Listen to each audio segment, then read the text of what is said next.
Muy bien, pues les cuento entonces, cuando eh, platico acerca de este tema, cuando hablo acerca de la imaginación sociológica, me gusta mucho partir de esta idea, de una idea que expresó Néstor García Canclini hace algunos años en un libro que le hicieron digamos, en un libro que recopila una entrevista que le hicieron, y él planteaba que desde una mirada antropológica, pero que también es muy válida para lo que intentamos hacer aquí, planteaba que una condición necesaria en nuestro tiempo para quien hace investigación, para quien se involucra en el campo de la investigación y particularmente en el ámbito de las ciencias sociales, de cualquiera de las disciplinas de las ciencias sociales, esa condición necesaria o ese punto de partida consistía en pensar en el mundo que nos es familiar, que nos es cotidiano, como si este fuese un lugar extraño. Y eso nos descoloca como sujetos, como actores, y nos presenta no solo como protagonistas de lo que acontece, sino también como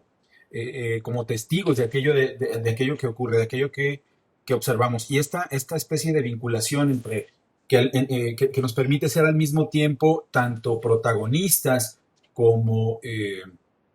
como testigos de lo que acontece, es justamente uno de los elementos que hace a a la imaginación sociológica. Entonces me interesa mucho que tengamos este primer saque, como este punto de partida, que pensemos que una condición necesaria para la charla que estamos sosteniendo tiene que ver precisamente con atrevernos a pensar el mundo como un lugar extraño, y particularmente el mundo que nos es familiar, el mundo en el que nos desplegamos de manera cotidiana. La riqueza de esta descolocación, de este desplazamiento que nos posiciona como, digamos, tanto como protagonistas, como testigos de lo que acontece, resulta fundamental para explorar precisamente esto que llamamos imaginación sociológica, y que es de lo que vamos a charlar el día de hoy, eh, si es que, si es que les parece. Entonces, primero hagámonos esta gran pregunta: ¿qué es entonces la imaginación sociológica? Y les cuento como en una cáscara de nuez, digamos, una posible definición que si ustedes gustan profundizaremos más adelante, pero por lo pronto partamos de esta idea, de la idea que plantea que la imaginación sociológica no es sino una especie de habilidad que nos permite, cuando nos colocamos en ese punto de vista, cuando nos colocamos en este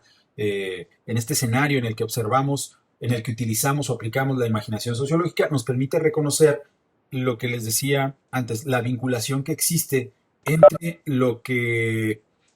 digamos, podemos pensar como problemas personales e individuales con el conjunto de procesos o de temáticas sociales mucho más amplio. Es decir, nos permite, digamos que la imaginación sociológica, en tanto que la activamos de alguna manera, nos permite reconocer los puentes y rupturas que existen entre las biografías personales y la historia mucho más amplia, aquella que cuenta todo lo que acontece y nos acontece. Estamos hablando, pues, que la imaginación sociológica es una forma de mirar el mundo, es una habilidad que desarrollamos con la práctica que nos permite justamente explorar estos puentes y estos vínculos a los que me refería. Hay que tener en cuenta entonces que esta habilidad vincula tanto a la biografía como como a la historia. La biografía situada en el plano de lo personal y lo individual, mientras que la historia está situada en el plano de lo macro, de lo más amplio, de los procesos y fuerzas sociales. A grandes rasgos es esto, es una habilidad que desarrollamos. Hay que por lo menos pensar en principio que cuando hablamos de la imaginación sociológica, que es una herramienta fundamental para pensar y actuar sobre el mundo, es justamente esta habilidad que permite reconocer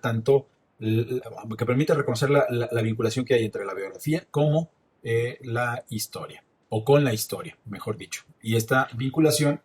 se retroalimenta, es de ida y vuelta entre ambos extremos. ¿Quién se inventó esta idea? Eh, digamos que en principio podemos atribuirle el acta de nacimiento, la paternidad de esta idea a Charles Wright Mills, eh,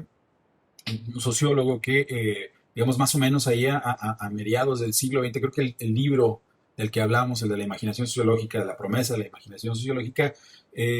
por ahí tienen ustedes la referencia completa fue publicado, si mal no recuerdo, por ahí de 1959. Este señor vivió entre 1916 y 1962 y es a quien podemos atribuirle, eh, digamos, insisto, la paternidad de esta idea, de la idea de la imaginación sociológica. Y no hay que perder de vista, es importante que tengamos en cuenta las fechas, tanto las fechas en las que vivió Charles Wright Mills, como las fechas en las que fue publicado el texto. ¿Por qué? Porque ese contexto, el contexto que demarca esta temporalidad, es importante para reconocer, digamos, por qué surgió y por qué adquirió tanta fuerza una idea como esta que seguimos transmitiendo hasta el día de hoy. Créanme que en buena parte de los cursos introductorios a la sociología, este tema, el tema de la imaginación sociológica, es central, es uno de los puntos de partida para este asunto. Entonces no hay que perder de vista, no hay que perder de vista digamos, las fechas en las que está producida esta idea, ¿ok? Porque son importantes para el desarrollo de lo que queremos platicar y para entender con mayor precisión el, el- el contenido y las implicaciones eh, de esta noción que estamos abordando, que es la de la imaginación sociológica. Entonces, hay que pensar, pues, les decía, o les hablaba hace un rato de la importancia que tenían esta periodicidad en la que surge este, esta noción. Estamos hablando de que, si no estoy mal, el libro fue publicado por ahí en 1959. Estamos hablando de mediados del siglo XX. Y en ese sentido, como lo hemos platicado ya en algunas otras ocasiones, en ese contexto, mejor dicho, lo que se privilegiaba en el ámbito de las ciencias sociales y particularmente en el ámbito de la sociología era el análisis de las grandes fuerzas sociales, de la mirada sistémica mucho más amplia, el enfoque macro y cómo muchas veces incluso se afirmaba de esta manera desde una perspectiva a veces positivista, muchas veces como estos sistemas, digamos que era el espíritu de aquella época, desde el que se planteaba que muchas veces estos sistemas no solo influenciaban el despliegue de los sujetos en la vida cotidiana, sino que además incluso lo determinaban. Entonces, ese era más o menos la narrativa que prevalecía en aquella época. Insisto, estamos hablando a mediados del siglo XX y es precisamente en ese contexto en el que surge esta otra idea, la idea de la imaginación sociológica. Como ya la vimos, esta que elude a la habilidad de comprender los vínculos entre biografía e historia. Entonces, digamos que a contracorriente de las perspectivas que le ponían atención solo al papel determinante que jugaban los rasgos estructurales de la sociedad, Charles Wright Mills, de quien ya hablamos, consideraba que para comprender primero el funcionamiento de esos grandes sistemas sociales, era necesario entender lo que pasaba en las vidas de los sujetos, en las vidas particulares y personales de los sujetos, y a la inversa, para entender lo que acontecía en las vidas personales, en el ámbito de la vida cotidiana, era necesario encontrar o entender también lo que sucedía en el nivel mucho más macro. La propuesta de Mills en este sentido, de Charles Wright Mills, que es de quien estamos hablando, la propuesta que está detrás de la imaginación sociológica consiste precisamente en descubrir o encontrar el balance entre las perspectivas analíticas que se enfocan en el plano de lo sistémico, en el plano más macro, de lo más amplio, de las grandes fuerzas sociales, y, eh, y aquello que acontece en el ámbito, digamos, mucho más individual, en el despliegue de la vida cotidiana. Precisamente la imaginación sociológica lo que busca es encontrar este balance, es decir, explorar los vínculos, los puentes que se extienden entre las biografías personales e individuales y la historia y las fuerzas sociales mucho más amplias.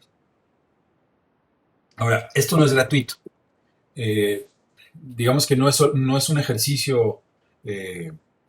banal ni solo lúdico, es muy lúdico, eso sí, pero no es un ejercicio vacío, pues, sino que la perspectiva de Mills, y también aquí hay que recordar la importancia que tiene el periodo histórico, es decir, el periodo histórico en el que se desarrolló esta idea. Esta importancia tiene que ver con que Mills digamos, le tocó vivir las guerras mundiales y lo produjo en el contexto de la posguerra, después de la Segunda después de la Segunda Guerra Mundial, frente a los horrores precisamente de la Segunda Guerra Mundial. Entonces, esta imaginación sociológica, de hecho el texto se llama La promesa, la parte que leímos alude a justamente cómo esto ofrece una promesa ¿de qué? De transformación de las sociedades. Es decir, lo que nos sugiere Mills es que al encontrar este balance en la biografía, entre la biografía y la historia, estaríamos en condiciones de hacer visibles los conflictos subyacentes a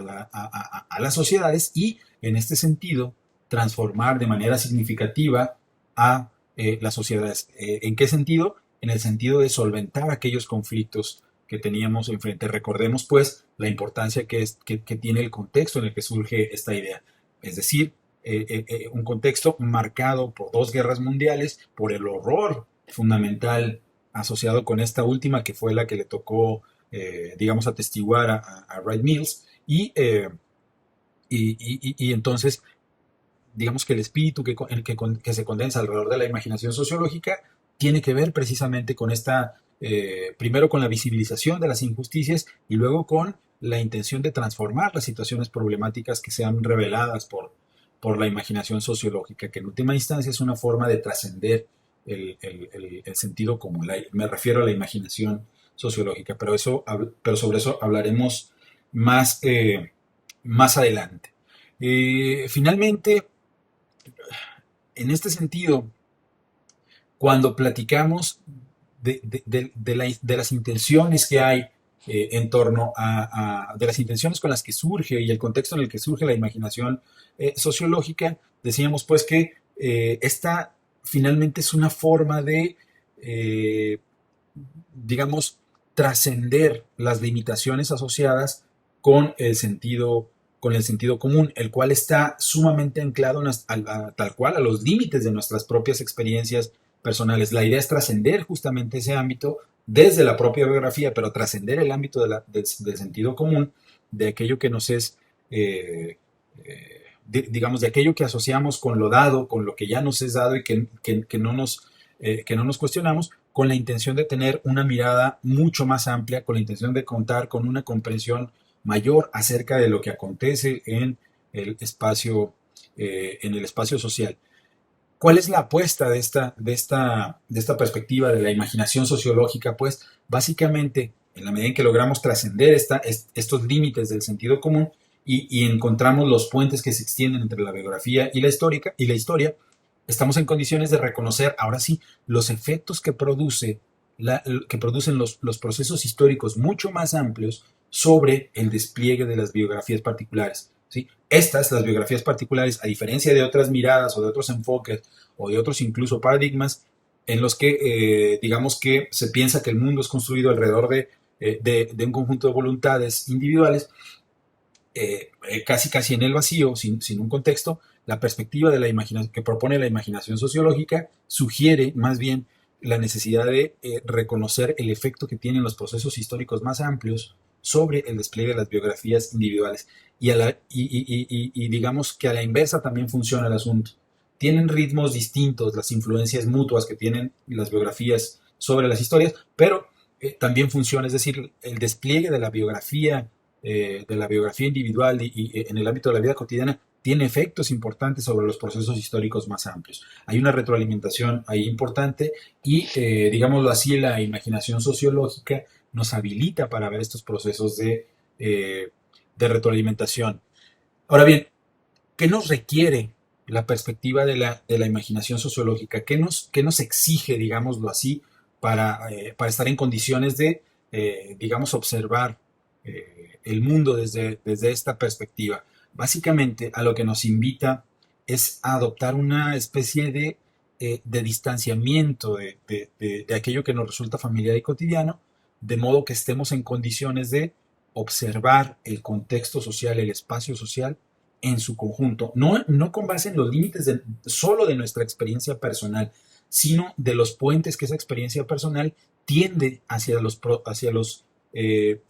sociales mucho más amplios. De ahí que, como les decía al principio, me gusta partir de esta idea, de la idea de que la invitación que nos hace, o la primera invitación que nos hace la imaginación sociológica o Charles Wright Mills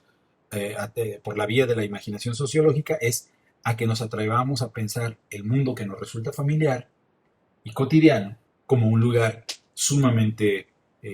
extraño. Es decir, ver el mismo mundo con ojos, nuestro mismo mundo con ojos distintos. Y esto nos ofrece una, digamos, nos abre una serie de posibilidades bastante analíticas, bastante importantes. Y bien, digamos que ese es el contexto y el contenido de esta idea, de la imaginación sociológica. Afinemos un poco la mirada y pensemos que, o reconozcamos, junto con las lecturas que ya hicimos acerca de este tema, que, que esta distinción entre temas y problemas es fundamental digamos, para el desarrollo y el despliegue de la imaginación sociológica. ¿Por qué es fundamental? Porque es la que permite reconocer los vínculos que existen entre las biografías personales e individuales y las historias, o la historia mucho más amplia. Esta distinción entre troubles o issues, que es de la que nos habla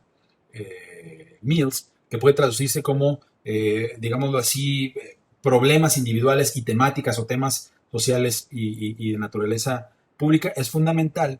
porque, insisto, en cuanto somos capaces de reconocer que los problemas individuales y privados pueden tener una connotación de carácter público, estamos en condiciones de explorar también los vínculos entre lo individual y lo mucho más colectivo y lo histórico en términos generales, es decir, la retroalimentación que hay entre estos dos aspectos. Esta distinción es fundamental. Cuando lleguemos a los ejemplos, creo que esto va a quedar un poco más claro. Y tratemos digamos, concretar un poco más esta distinción. Por una parte, si ya sabemos que es importante distinguir entre problemas individuales y temáticas sociales, habría que reconocer además entonces que los problemas personales, los problemas individuales, remiten básicamente al conjunto de aspectos sobre los que tomamos decisiones en el ámbito de la vida cotidiana y tienen impacto precisamente en ese plano, es decir, con las personas con las que convivimos, con los lugares que visitamos, pero digamos que estos problemas personales son de orden muy reducido. Por ejemplo, no sé, la camisa que me voy a poner el día de hoy, este, lo que voy a desayunar, las actividades que voy a realizar a lo largo del día, las horas en las que voy a salir y entrar de los lugares que tengo que visitar. En fin, ese conjunto de decisiones que ocurren en el plano de la vida cotidiana remiten precisamente a lo que Mills llama como problemas, como troubles, como problemas en el ámbito, que se despliegan en el ámbito de la vida cotidiana. En consecuencia, los temas sociales son de naturaleza más bien pública. ¿Cómo reconocemos eh, digamos, estas temáticas de orden mucho más amplio? Precisamente porque estas temáticas están por fuera del control de los individuos concretos, están por fuera de nuestro control. Yo decido qué camiseta ponerme el día de hoy, ¿cierto? Yo decido si tomo un café o si tomo un té, pero decido, por ejemplo, sobre el precio del dólar frente al peso, el precio del peso frente al dólar, decido acerca del precio que tiene la gasolina, este, decido acerca de cuándo se llevan a cabo los procesos electorales en un país como el nuestro. Esos temas son mucho más amplios y se sitúan por fuera de nuestro control. La importancia de pensar esto desde la perspectiva de la imaginación sociológica tiene que ver con, como he insistido a lo largo de esta charla, con la posibilidad que nos brinda esta noción o esta perspectiva de encontrar los puentes entre esos problemas que sí están en mi control con aquellos que son de orden mucho más amplio, que pueden ser problemas públicos. ¿En qué momento, dice Mills, en qué momento se convierten estos problemas personales e individuales en temas de orden social y público? Cuando los problemas que aparentemente son individuales son, digamos, son de alcance común, son se vuelven parte de la vida cotidiana del resto de las y los integrantes de una sociedad. Por ejemplo, yo puedo decidir salir o decidir, este, puedo enfrentarme a una situación en la que no tengo el suficiente, yo personalmente no tengo el suficiente dinero para pagar el transporte público y me tengo que ir caminando a mi trabajo.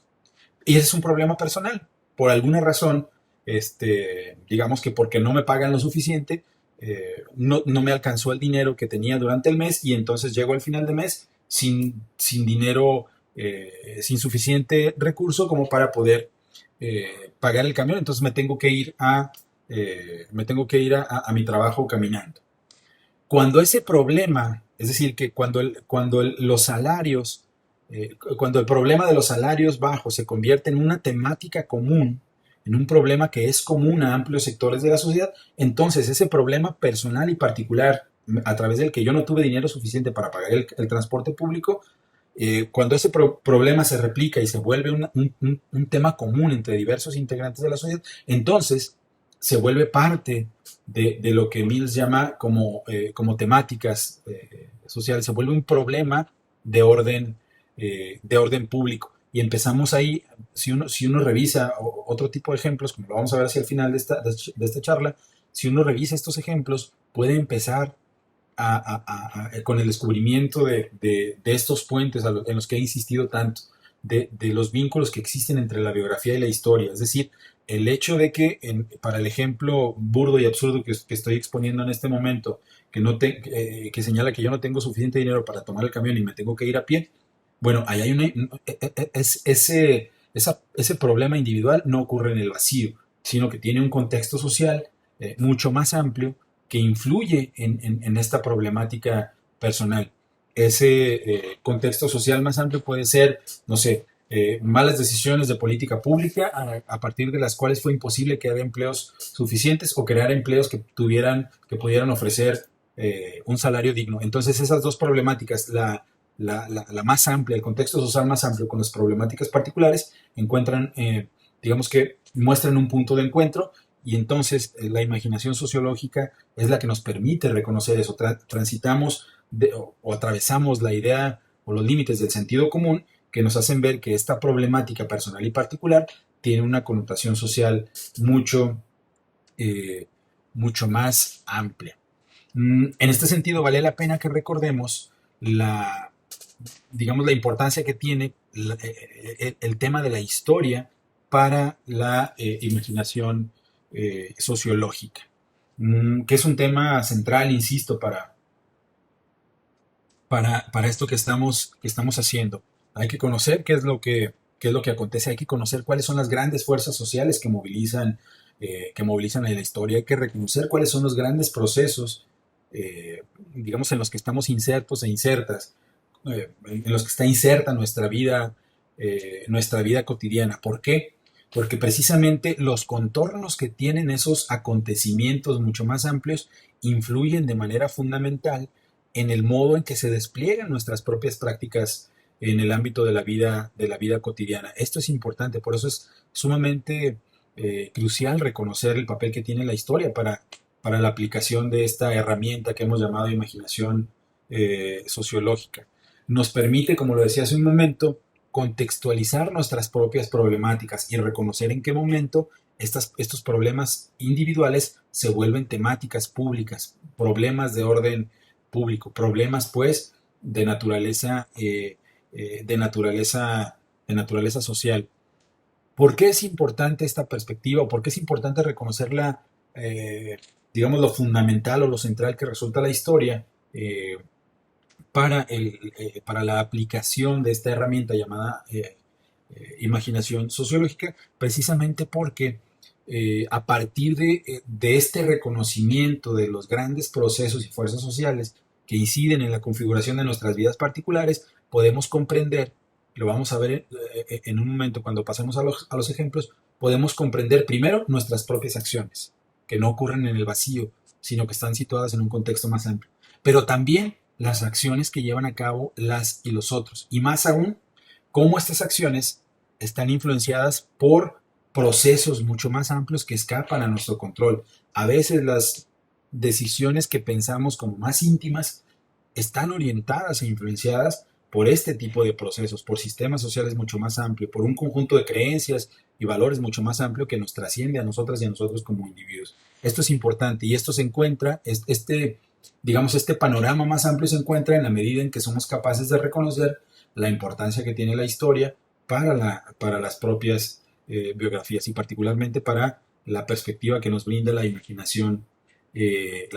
sociológica. Ahora bien, veamos algunos ejemplos. Piense, seguramente más de alguno ha estado en una situación de este tipo. Imaginen que se convierten en tíos o en tías y necesitan adquirir alguna vestimenta para regalarle al niño recién nacido. Y ojo, enfatizo la idea de niño para el ejemplo. Si esto es así, ¿cuál es la convención en términos de la práctica llamada comprar ropa para el niño recién nacido? ¿Cuál es el tipo y el color de prenda que se suele elegir? Y habría que preguntarnos, a ver, digamos que si nos ponemos en el plano de la mirada sociológica, de la imaginación sociológica, tendríamos que preguntar, no solo ir a la tienda y comprar ¿cómo se llaman estos? Eh, un mameluco de color azul para el niño que acaba de nacer, sino que la imaginación sociológica nos permite hacernos este tipo de preguntas.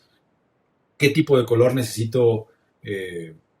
adquirir y qué tipo de prenda? Y tendríamos que preguntarnos por qué precisamente ese color y por qué no otro. Tendríamos que estar en condiciones de preguntarnos, al pensar desde la imaginación sociológica, si preferimos elegir una marca en particular independientemente de lo que cuesta o si preferimos economizar en lo que se refiere a ropa de bebés y tendríamos que ofrecer razones acerca de por qué respondemos de cierta manera a estas preguntas. La imaginación sociológica nos permite atravesar el sentido común y llegar hasta el límite de estas preguntas. Otro ejemplo tiene que ver con el tema del gusto musical, que es, digamos, uno de los más claros. Pareciera que uno elige de manera independiente y autónoma, y más en estos tiempos, pareciera que uno elige de manera independiente y autónoma aquella música, aquel género musical que uno decide escuchar. Pareciera que esa es una de las decisiones más íntimas que uno toma, las que tienen que ver con respecto al gusto musical. Pero tendríamos que preguntarnos si realmente esa decisión es así, tan autónoma y libre. Habría que preguntarnos, insisto, en estos tiempos, si nuestro gusto está influenciado o no por el algoritmo de las plataformas que transmiten música en streaming, que hacen un análisis gigantesco de nuestro despliegue cotidiano y en función de eso determinan cuál es la música a la que tenemos acceso. Entonces habría que pensar, la imaginación sociológica nos permite pues atravesar esta idea de que la construcción del gusto musical es un asunto personal e íntimo y reconocer el conjunto de fuerzas sociales mucho más amplias que inciden en la configuración precisamente de este gusto, del gusto musical. Por ejemplo, la historia musical de nuestra familia. Eh, eh, en fin, hay un conjunto de factores que trascienden al plano individual, que inciden precisamente en el gusto musical. Tendremos que preguntarnos además, finalmente, eh, si este conjunto de preguntas o las respuestas que ofrecemos a este conjunto de preguntas están completamente determinadas por fuerzas externas o realmente tenemos una posibilidad de agencia y también incidimos en la configuración de las fuerzas sociales mucho más amplias. Personalmente yo creo que estamos como a mitad del camino, no somos robots completamente determinados por el conjunto de rasgos estructurales en los que nos desplegamos, pero tampoco digamos que somos voluntades autónomas que se despliegan en el vacío. Creo que lo más sensato, y me parece que la imaginación sociológica apunta hacia ella, lo más sensato es reconocer digamos, la vinculación entre la propia biografía y la historia. Lo que es cierto es que hay que reconocer que las respuestas que ofrecemos a preguntas como estas que ya vimos, las que tienen que ver con el ejemplo del gusto musical o de lo que uno hace cuando se convierte en tío o tía de un niño o de una niña, en términos de los regalos que puede ofrecer, están orientadas, las respuestas me refiero, en función de factores como la situación socioeconómica en la que estamos, las posturas, por ejemplo, para el caso de la ropa que le regalamos al niño o a la niña, las posturas que sostenemos frente a la noción del género, los establecimientos comerciales con los que contamos en la comunidad, porque eso determina qué cosas podemos consumir, digamos, la moda y el estilo prevaleciente que están mucho más presentes en una época en particular, nuestro consumo cultural, en fin, depende de un conjunto de factores que nos trascienden. Y digamos que revisar la historia resulta importante para la imaginación sociológica precisamente porque reconocemos con esto que nada está dado de una vez y para siempre. Y reconocemos entonces que si el contexto, es decir, la situación socioeconómica, nuestra postura frente al género, los servicios y establecimientos a los que tenemos acceso, nuestro consumo cultural, si todo ese conjunto de elementos se transforman, si el contexto se transforma, es probable que las respuestas a las preguntas que nos hacíamos antes sean completamente distintas. Y de ahí la importancia que reconozcamos cómo estaba configurado cómo estaban configurada la relación entre biografía e historia en un momento particular y cómo está configurada en otro momento particular de la historia. En este sentido, habría que preguntarnos, hay que recordar que la imaginación sociológica surge a mediados del siglo XX, hay que preguntarnos si es útil hoy o no. La respuesta, desde mi perspectiva, es que efectivamente es una noción sumamente útil por las razones que ya platicamos, pero no solo por esas razones, sino además porque, como les decía al principio de esta charla, no es una potestad, la imaginación sociológica no es, o por lo menos desde la perspectiva de Mills, no es una potestad exclusiva de quien ejerce la sociología, sino que debería pensarse como una herramienta a la que todas y todos pueden tener acceso con la intención de lograr una mejor comprensión de nuestras propias experiencias, de nuestras experiencias personales y sobre todo de cómo esas experiencias personales no ocurren en el vacío, sino que tienen que ver con el contexto social en el que nos desplegamos. Esto es fundamental y esto tan solo esta afirmación hace que de suyo la idea de la imaginación sociológica sea fundamental y útil para una época como la que vivimos. Pero no solo eso, además, digamos que nos permite construir una perspectiva crítica desde la que es posible cuestionar los contextos en los que nos desplegamos. ¿Sí me explico? Es importante este asunto porque en la medida en que reconocemos que las configuraciones sociales en las que nos desplegamos, es decir, los vínculos que se extienden entre la biografía y la historia, no están dados de una vez y para siempre, que no son inamovibles, entonces habilitamos primero la posibilidad de producir transformaciones sociales importantes. ¿A partir de qué? A partir de la crítica a la situación en la que estamos inmersos e inmersas. Y los cuestionamientos a esas configuraciones de las que hablaba abren la posibilidad de producir, insisto, transformaciones sociales y ya en el ámbito mucho más personal de comprender mejor y de informar mejor las decisiones que tomamos y de reconocer y comprender mejor las decisiones y acciones que llevan a cabo otras personas. Ahora, vale la pena reconocer finalmente cuáles son un par de las limitaciones que tienen este tipo de perspectivas, porque las tienen. Primero, hay que pensar, como ya les decía, que, eh,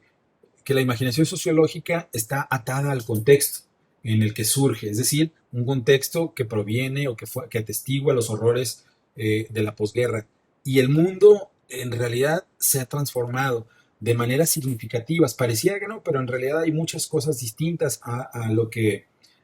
pasó en aquella época. Y esto hace que lo que Mills observaba no necesariamente sea lo mismo que hoy se observa. ¿Sí me explico? Y entonces eso hace pues que, digamos, hace necesaria una posible actualización o una actualización de la perspectiva de la imaginación sociológica. ¿Por qué? Porque en aquel momento, frente a los horrores de la posguerra, la imaginación sociológica se presentaba como, desde la perspectiva de Mills, como una promesa, ¿sí? Como una promesa de transformación social que visibilizara las injusticias, que visibilizara los conflictos que atraviesan las sociedades y que brindara además la posibilidad de tomar mejores decisiones para solventar esos conflictos. y habría que preguntarnos si realmente esta promesa puede cumplirse, ¿sí? Ese es uno de los límites que tiene una noción como la que tenemos hoy. Y en este sentido, lo que se revela pues es una necesaria actualización de la imaginación sociológica. Y creo que esa actualización podría estar de la mano de autores como Michel Foucault o como, está mal escrito ahí el nombre de Foucault, ahorita lo corrijo, eh, digamos que puede venir de la mano de autores como Michel Foucault, como quizá Chantal Mouffe o como quizá Richard Rorty. Pero esta actualización pareciera cada vez más necesaria, sobre todo con la intención de potencializar la utilidad que tiene la imaginación sociológica hoy. Y a grandes rasgos, digamos que esta es la lectura que puedo ofrecer acerca de este concepto, digamos que es mucho más complejo de lo que puede uno agotar en 20 o 30 minutos, pero que por lo menos muestra un panorama cercano a lo que Mills nos presenta en esta parte de su obra. Pues bien, de esto es de lo que va la charla de hoy y queda pues la palestra para que ustedes tengan por ahí los comentarios que consideren pertinentes.